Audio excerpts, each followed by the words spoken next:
Now manufacturing industries, अगर simple शब्दों में मैन्युफैक्चरिंग वर्ड का मतलब समझें तो वो होगा production of goods on a large scale with the help of machinery, या फिर कहें इंडस्ट्रियल प्रोडक्शन, यानी कि उत्पादन। किसी भी उद्योग में किसी वस्तु या फिर किसी भी तरीके की सेवा का उत्पादन होना, निर्माण होना कहलाता है उत्पादन, यानी कि मैन्युफैक्चरिंग। और ये जगहें जहां पर हमारी मैन्युफैक्चरिंग होती है वो होते हैं industries. Now let us look at a little more technical definition. Production of goods in large quantities after processing from raw material to more valuable products is called manufacturing.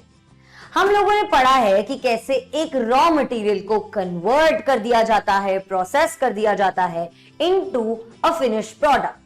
अब यहां पर एक इंपॉर्टेंट चीज, यहां पर हम उस फिनिश प्रोडक्ट को कह रहे हैं अ मोर वैल्यूएबल प्रोडक्ट, जो कि रॉ मटेरियल के कंपैरिजन में ज्यादा वैल्यू की होती है in an economy, in a market. इसका एग्जांपल लेते हैं। अब ये देखिए, यहां पर है एक जूट की फील्ड। ये जूट जो कि अपने रॉ मटेरियल के फॉर्म में है, इसे प्रोसेस किया जा रहा है। इसके प्रोसेसिंग के बाद इसको कुछ फिनिश प्रोडक्ट में कन्वर्ट कर दिया जाएगा, और वो फिनिश प्रोडक्ट यहां पर है हमारे जूट बैग्स, हमारी जूट की बनी हुई चप्पलें, जूट के हैंडीक्राफ्ट्स और जूट से बनी हुई बास्केट्स। ये सारी चीजें हमारे लिए बहुत ज्यादा वैल्यूएबल गुड्स बन जाती हैं। So, the definition of manufacturing here means that we are talking about the production of something which is converted from a raw material to a finished product. यानी कि मैन्युफैक्चरिंग के प्रोसेस में कोई input जाता है जो कि होता है एक रॉ मटेरियल। जैसे कि हम देख सकते हैं, हो सकता है यहाँ पर एक कॉटन का प्लांट जो कि एक फरी सी बॉल होती है।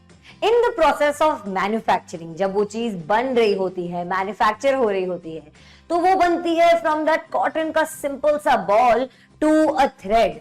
थ्रेड के बाद बनता है उससे फैब्रिक, और फैब्रिक बनने के बाद एक आउटपुट निकल कर आता है, और वो आउटपुट क्या होता है? एक फिनिश प्रोडक्ट, जैसे कि हमारी कॉटन से बनी शर्ट्स। ये सारा प्रोसेस जो है it is a part of manufacturing. हम देखते हैं that the economic strength of a country is dependent and is reflected with the development of manufacturing industries. Let us try to understand this statement. यहां पर हम लोग बात कर रहे हैं इकोनॉमिक स्ट्रेंथ की।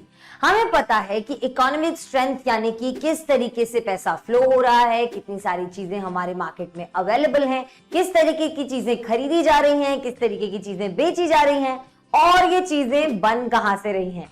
इसके अलावा इन सब चीजों को प्रोड्यूस करने की, प्रोवाइड करने की सर्विसेज। यहां पर जिस पार्ट पर हम लोग फोकस कर रहे हैं वो है मैन्युफैक्चरिंग इंडस्ट्रीज। हम कह रहे हैं किसी भी कंट्री की इकोनॉमिक स्ट्रेंथ को मापने के लिए हम लोग यूज कर सकते हैं the parameter of seeing how are the manufacturing industries developing. किस तरीके से मैन्युफैक्चरिंग इंडस्ट्रीज जो हैं अलग अलग प्रोडक्ट्स बनाती हैं जो कि हमारे मार्केट्स को फ्लड कर देते हैं। ये सारी चीजें डेवलप कैसे हो रही हैं? ये मैन्युफैक्चरिंग इंडस्ट्रीज, ये जगहें जहां पर ये चीजें बन रही हैं, ये कैसे डेवलप हो रही हैं? It can symbolize the economic strength. Let us take an example. मान लीजिए कि अगर हम लोग एक एग्रीकल्चरल लेबरर के बारे में बात कर रहे हैं। अब तक हम लोगों ने देखा कि ये जो एग्रीकल्चरल लेबरर्स थे ये बहुत ज्यादा डिपेंडेंट होते थे on just the farming activities, जिसकी वजह से डिसगाइज्ड अनएम्प्लॉयमेंट भी होता था। हम लोग जनरली देखते हैं when there are more and more industries that are being set up around the village या फिर अराउंड द डिस्ट्रिक्ट्स, तो there is a lot of migration. लोग अपने गांव को छोड़कर इन इंडस्ट्रीज में काम करने जाते हैं, and we see that obviously इनकी इनकम में इंक्रीज आता है, इनकी ग्रोथ होती है, और बहुत सारी चीजें हमारी कंट्री को, हमारी इकोनॉमी को भी कंट्रीब्यूट करती हैं। तो ये सारी चीजें थी अबाउट मैन्युफैक्चरिंग इंडस्ट्री। थोड़े थोड़े पॉइंट्स में कहीं ना कहीं हम लोग बात कर रहे थे अबाउट इट्स इंपॉर्टेंस। तो the thing that we are going to study now is importance of manufacturing industries. अब इन इंपॉर्टेंस समझ लीजिए, हम वापस से उस एग्जाम्पल को हम लोग साथ में ले लेते हैं। अब समझ लीजिए कि इस फील्ड पर बहुत ज्यादा प्रोडक्शन नहीं हो रहा है, पीस ऑफ लैंड तो है लेकिन एफिशिएंसी, प्रोडक्शन उस तरीके का नहीं है। इसके साथ ही साथ यहाँ पे डिसगाइज्ड अनएम्प्लॉयमेंट की या फिर अनएम्प्लॉयमेंट की प्रॉब्लम भी देखने को मिल रही है। अब मान लीजिए अगर यहाँ पर एक मैन्युफैक्चरिंग इंडस्ट्री एंटर करती है तो फिर हम लोग देखते हैं जो सबसे पहली चीज, जो सबसे पहला बेनिफिट हमें देखने को मिलेगा वो होगा ऑफ मॉडर्नाइजिंग एग्रीकल्चर। ये जो इंडस्ट्रीज हैं ये प्रोवाइड करती हैं लेट्स से इस एग्रीकल्चरल फील्ड को with irrigation pumps, chemical fertilizers, insecticides, pesticides, weedicides और उसके साथ साथ पीवीसी पंप्स, ट्यूब्स वगैरह वगैरह, और उसकी मदद से ये फील्ड हो जाती है मॉडर्नाइज। इस मॉडर्नाइज फील्ड के चलते अब यहाँ पर जिस तरीके की एफिशिएंसी होगी, जिस तरीके की ग्रोथ होगी, जिस तरीके का प्रोडक्शन होगा वो बहुत ज्यादा इंक्रीज्ड होगा।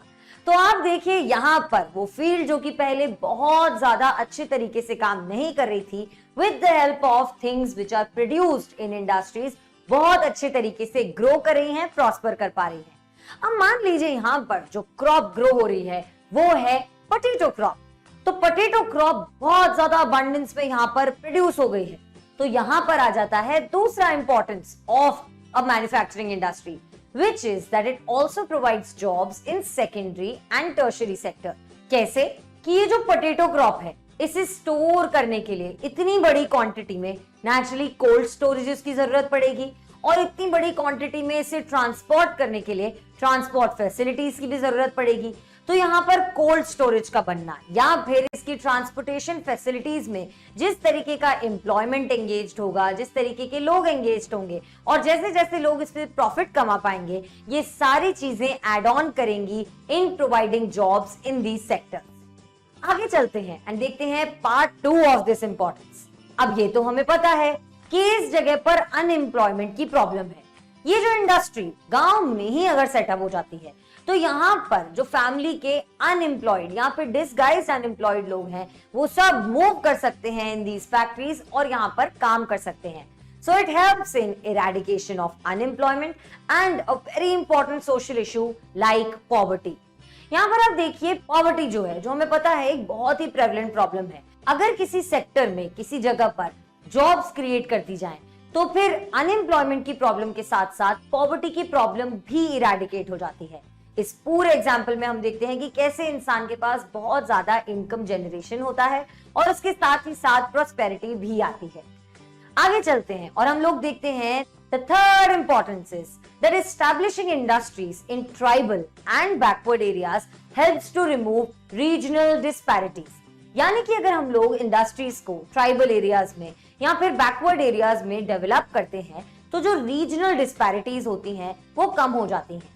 रीजनल डिस्पैरिटीज यानी कि मान लीजिए एक जगह है जहां पर बहुत ज्यादा अर्बनाइजेशन है, जहां पे बहुत ज्यादा मॉडर्नाइजेशन है, बहुत ज्यादा टेक्नोलॉजी है, उसके अलावा कुछ ऐसे बैकवर्ड एरियाज हैं जिन्हें शायद डेवलपमेंट के प्रोसेस में उतनी ज्यादा इंपॉर्टेंस नहीं मिली या फिर उन्हें भूल गए हैं।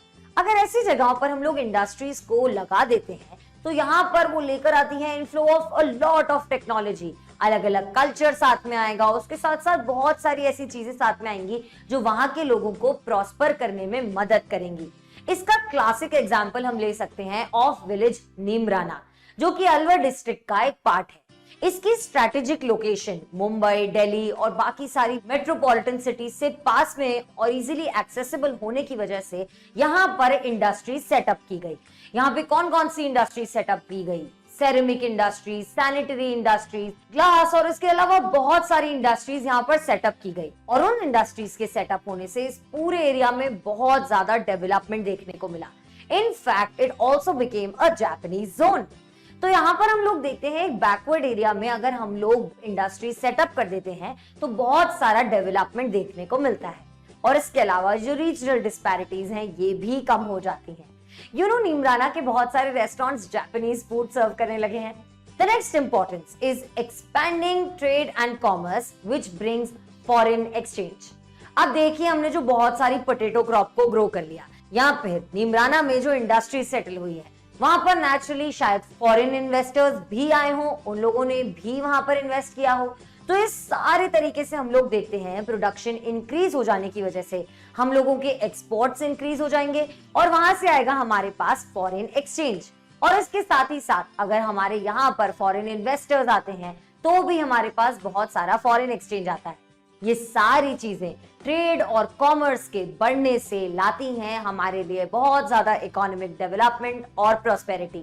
मान लीजिए आज तक हम लोग सिर्फ रॉ मटेरियल को ही एक्सपोर्ट कर रहे थे, जैसे कि एक टाइम पर एज ऑफ इंडस्ट्रियलाइजेशन में इंडिया से गुड क्वालिटी रॉ कॉटन को एक्सपोर्ट किया जा रहा था और फिर मैनचेस्टर से फिनिश प्रोडक्ट्स हमारे पास आ रहे थे और वो महंगे दामों पर बेचे जा रहे थे। वी सॉ अ पॉइंट जहां पर रॉ मटेरियल भी हमारा और फिनिश प्रोडक्ट भी हमारा, तो उससे जो हमारा डेवलपमेंट हो पाया, जिस तरीके की इकोनॉमिक डेवलपमेंट, इकोनॉमिक एक्टिविटीज देखने को मिली, दैट इंक्रीज्ड मैनीफोल्ड्स। आगे बढ़ते हैं and we see that prosperity is increased by diversifying and manufacturing industries. अब यहां पर देखिए एक टी प्लांटेशन का एग्जांपल। टी प्लांटेशन अगर सिर्फ वो जगह होती जहां पर टी उगाई जाती, तो उसके बाद का जो सारा प्रोसेस है जो कि इंटीग्रेट कर दिया गया है, डाइवर्सिफाई कर दिया गया है with the help of manufacturing industries, उस तरह की प्रॉस्पेरिटी शायद ना मिलती। अब यहाँ पर हमें पता है कि जो टी प्लांटेशंस होते हैं वहां पर टी ना ही सिर्फ उगाई जाती है बल्कि टी कलेक्ट की जाती है, उसे वहीं पे सॉर्ट किया जाता है।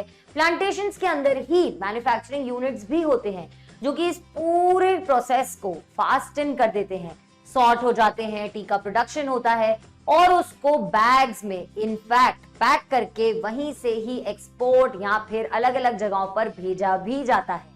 तो यहाँ पर with the diversifying of all of this comes prosperity and it helps the growth of manufacturing industries.